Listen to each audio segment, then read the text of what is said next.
Today we are going to discuss about one of the most talked topic, belly fat. To understand what belly fat is, we have to understand what fat is all about. So there are two types of fats that are present in our body and that gets deposited in our belly.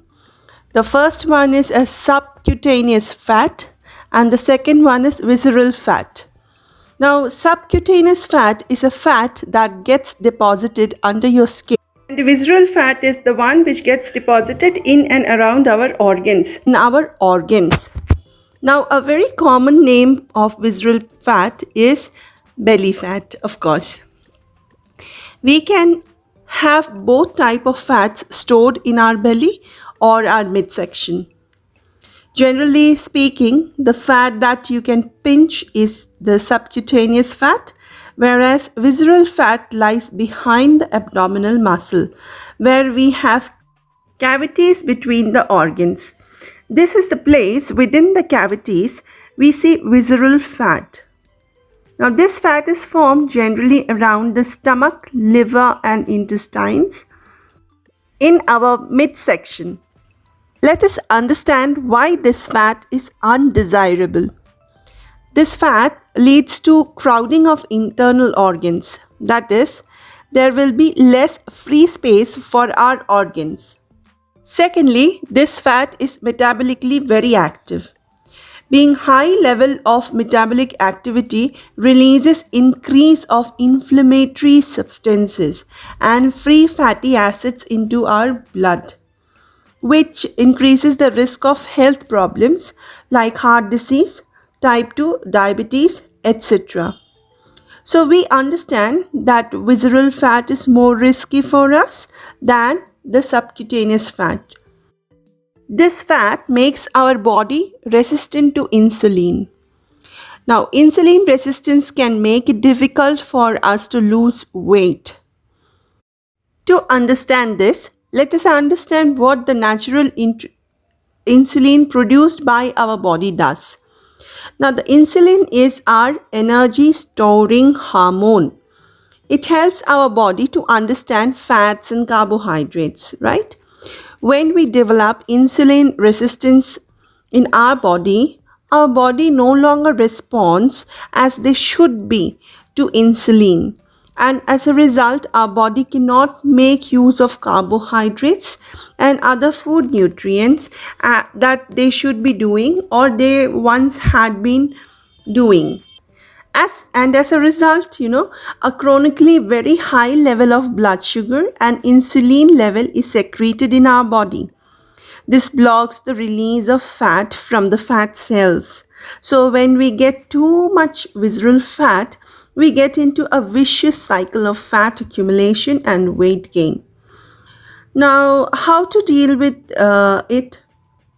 There are many ways in which people have got rid of this fat, and a few of them is like low carb diet.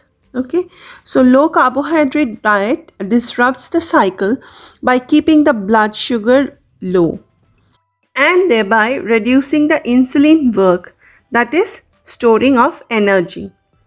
Now here, depending upon the macronutrients we take into our body, blood sugar and insulin rises at different degrees.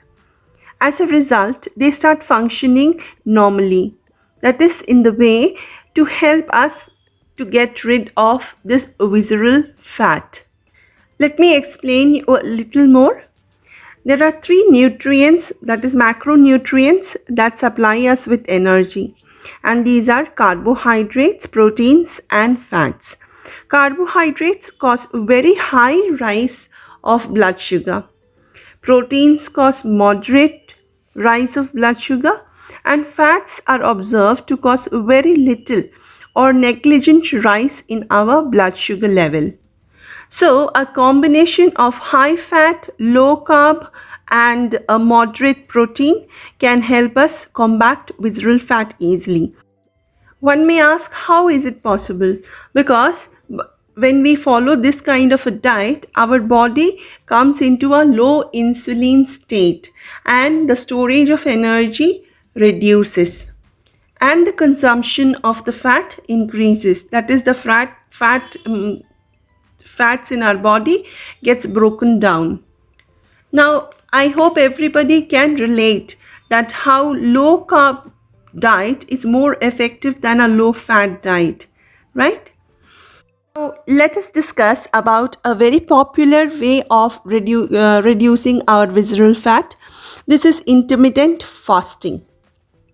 What is intermittent fasting?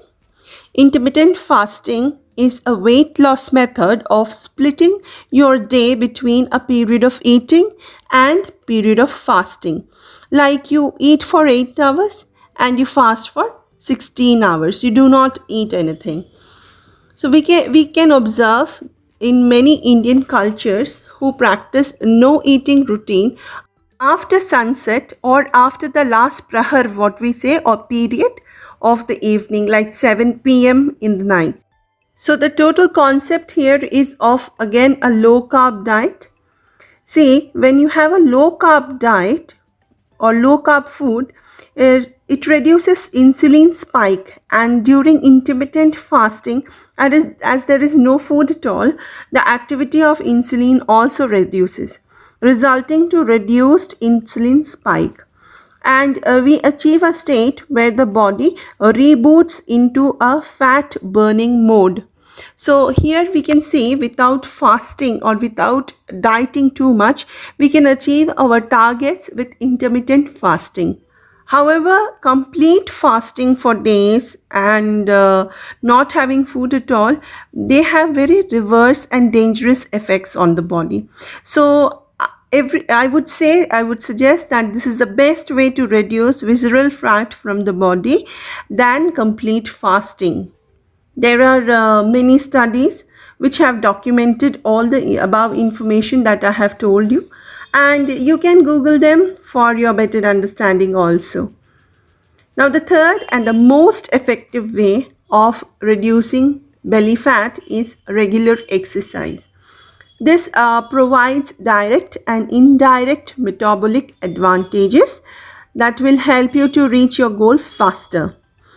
Now, out of all exercises, I find yoga is a very, very effective way to reduce fat. Now, we are talking with this women's group, right? So, there are many women who ask me whether overweight reduces fertility or chances of getting pregnant. So, this is a very common question, and it is a known fact that obesity hampers ovulation cycle in women. Your monthly cycles get erratic, when there is a considerable hormonal imbalance in the body. Now, obesity does have a direct relationship to the hormonal imbalance in your body.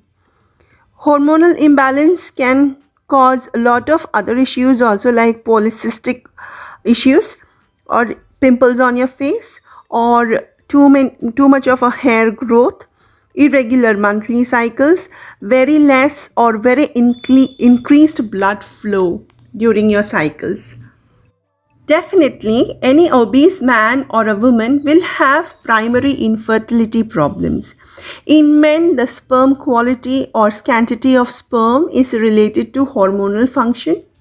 And just like women, it also has a relationship to the fat in their body.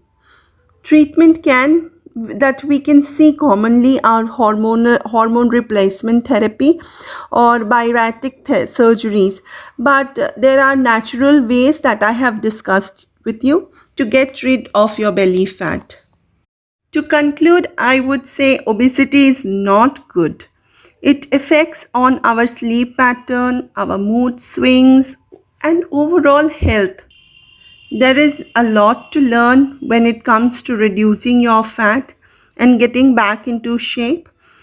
If you wish to learn more, you can reach us at these numbers, and our experts can help you to reduce your belly fat in a more systematic, natural, and a scientific method.